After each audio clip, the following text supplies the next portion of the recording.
Depuis toujours, l'homme a réalisé des croisements aléatoires entre les espèces, dans l'optique de les améliorer ou les adapter à leurs besoins. Vous allez découvrir dans cette vidéo une technique révolutionnaire, comparable à des ciseaux à ADN. Une technique qui est en train de révolutionner la génétique, mais qui divise également la communauté scientifique pour des raisons éthiques. Laissez-vous emporter dans le monde merveilleux de CRISPR-Cas9. Mais revenons au cœur du sujet. CRISPR est l'acronyme de Clustered Regularly Interspaced Short Palindromic Repeats, ou en français, courte répétition palindromique groupée et régulièrement espacée.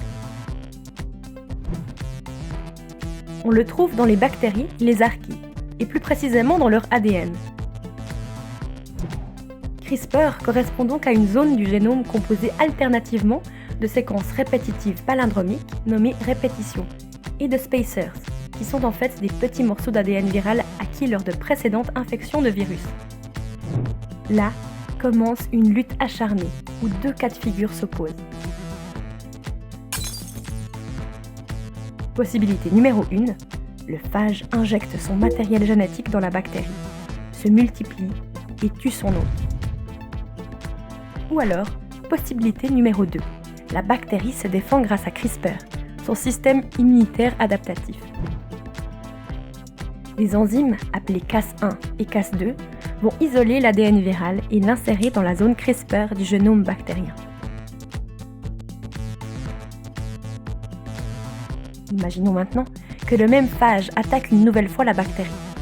Cette dernière l'ayant reconnu, va transcrire le locus CRISPR en pré-ARN, puis la partie recherchée en ARN.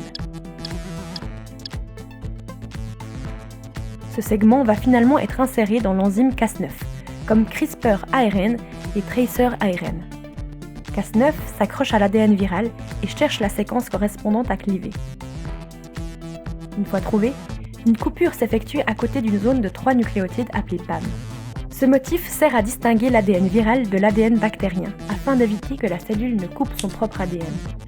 L'infection est ainsi neutralisée.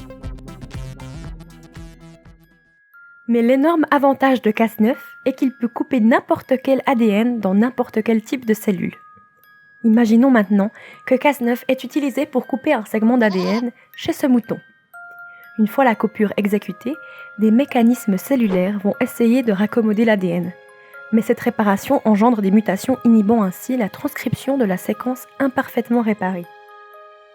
CRISPR a été perfectionné afin de le rendre plus simple d'utilisation en associant CRISPR-ARN à TracerARN.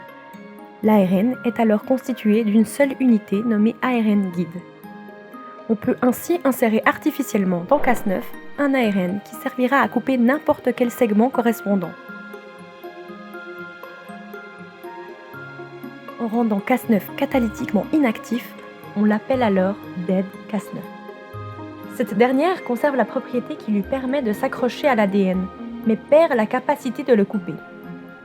De nombreuses possibilités en matière d'épigénétique s'offrent alors aux scientifiques, telles que l'inhibition ou, au contraire, la stimulation de transcription d'un gène.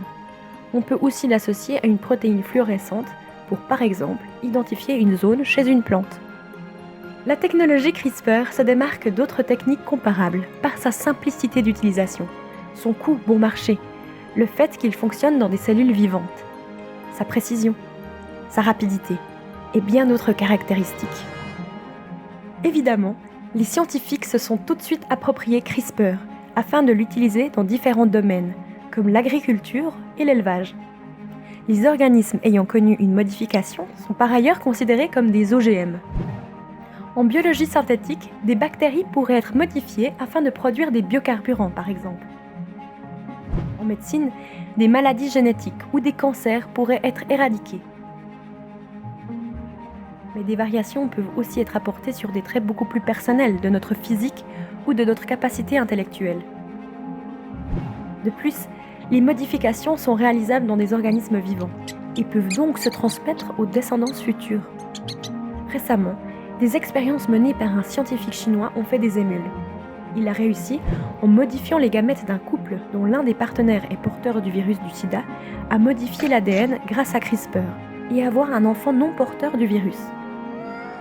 Ce genre d'expérience très controversée, interdite en Suisse, soulève de nombreuses questions d'ordre éthique. Avons-nous le droit de décider des caractéristiques physico-mentales des générations futures et de pratiquer l'eugénisme ?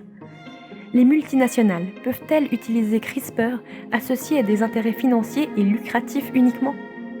D'autant plus que la technologie n'est pas tout à fait fiable et qu'on ne sait pas comment réagissent les cellules sur le long terme. La moindre erreur pourrait véritablement engendrer de graves problèmes.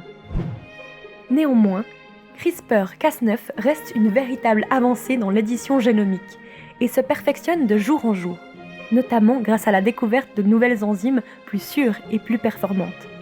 En un mot, cette technologie a encore de beaux jours devant elle.